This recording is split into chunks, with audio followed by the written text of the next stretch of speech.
64 योगिनी कौन है, इनकी पूजा क्यों और कैसे की जाती है और इसकी पूजा किसको करनी चाहिए, आज के वीडियो में आप जान लीजिए। 64 योगिनी का उल्लेख पुराणों में मिलता है, जिनकी अलग अलग कहानियां हैं। इनको आदि शक्ति माँ काली का अवतार बताया है। कहा जाता है घोर नामक दैत्य के साथ युद्ध करते हुए माता ने ये अवतार लिए थे। यह भी माना जाता है कि ये सभी माता पार्वती की सखियां हैं। ब्रह्म वैवर्त पुराण में भी इन योगिनियों का वर्णन है, लेकिन इस पुराण के अनुसार ये 64 योगिनी कृष्ण की नासिका के छिद्र से प्रकट हुई है। इनकी संख्या 64 होने के पीछे भी कुछ तथ्य है। स्त्री के बिना पुरुष अधूरा है, वहीं पुरुष के बिना स्त्री अधूरी है। एक संपूर्ण पुरुष 32 कलाओं से युक्त होता है, वहीं एक संपूर्ण स्त्री भी 32 कलाओं से युक्त होती है। दोनों के मिलन से बनते हैं 64। तो ये माना जाता है कि 64 योगिनी शिव और शक्ति जो संपूर्ण कलाओं से युक्त हैं, उनके मिलन से प्रकट हुए हैं। 64 योगिनियों की पूजा करने से सभी देवी देवताओं की पूजा हो जाती है।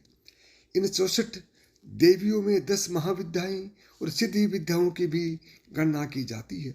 ये सभी आधा शक्ति काली के ही भिन्न भिन्न अवतार रूप हैं।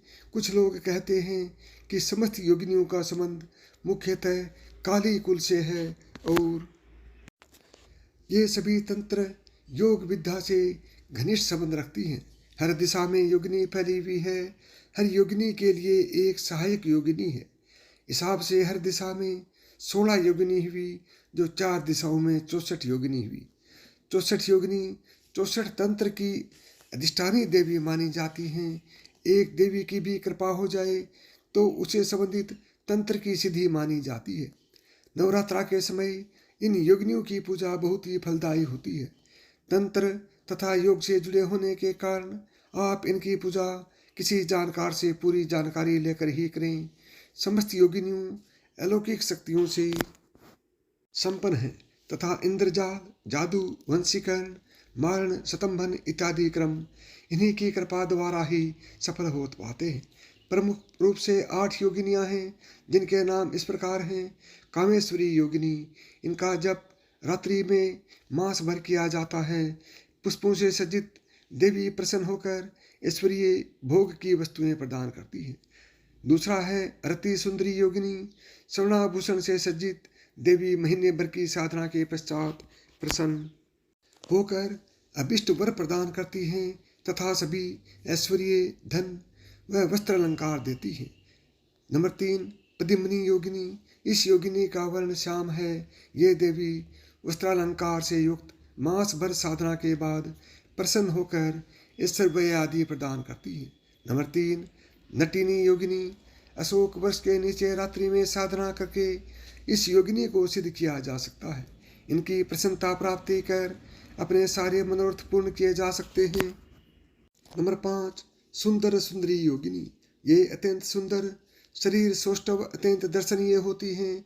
इनकी साधना 1 मास तक साधना की जाती है। प्रसन्न होने पर ही सुर सुंदरी योगिनी सामने आती है तथा आप इनको माता, बहन कहकर संबोधन कर सकते हैं। इनकी सिद्धि से राज्य, सवर्ण, दिव्यालंकार तथा दिव्य कन्याएं तक की प्राप्ति होती है। नंबर 6 मनोहरा योगिनी, इस योगिनी की वेशभूषा विचित्र होती है। ये अत्यंत सुंदर होती है तथा इसके शरीर से सुगंध निकलती है। 1 मास भर की साधना करने पर ये प्रसन्न हो जाती हैं। इनकी सिद्धि से साधक को प्रतिदिन सवर्ण मुद्राएं प्राप्त होती है। नंबर 7 कनकवती योगिनी, यह योगिनी रक्त वस्त्रालंकार से भूषित रहती हैं तथा सिद्धि के पश्चात अपनी प्रियचारिकाओं के साथ आकर वांछित कामना पूर्ण करती है। नंबर 8 मधुमती योगिनी, शुभ वर्ण वाली ये योगिनी अति सुंदर, विविध प्रकार के अलंकारों से सुसज्जित होती है। साधना के पश्चात सामने आकर किसी भी लोक की वस्तु प्रदान करती है। इनकी कृपा से पूर्ण आयु तथा अच्छा स्वास्थ्य प्राप्त होता है, राज्य अधिकार प्राप्त होता है। तो साथियों, मैं उम्मीद करता हूँ मेरी बताई हुई बातें आपको अच्छी तरह से समझ में आ गई होंगी, और यदि आ गई हों और आप इसी तरह की और भी ज्ञानवर्धक बातें जानना चाहते हैं तो अभी मिधास की कहानियाँ यूट्यूब चैनल को सब्सक्राइब करें।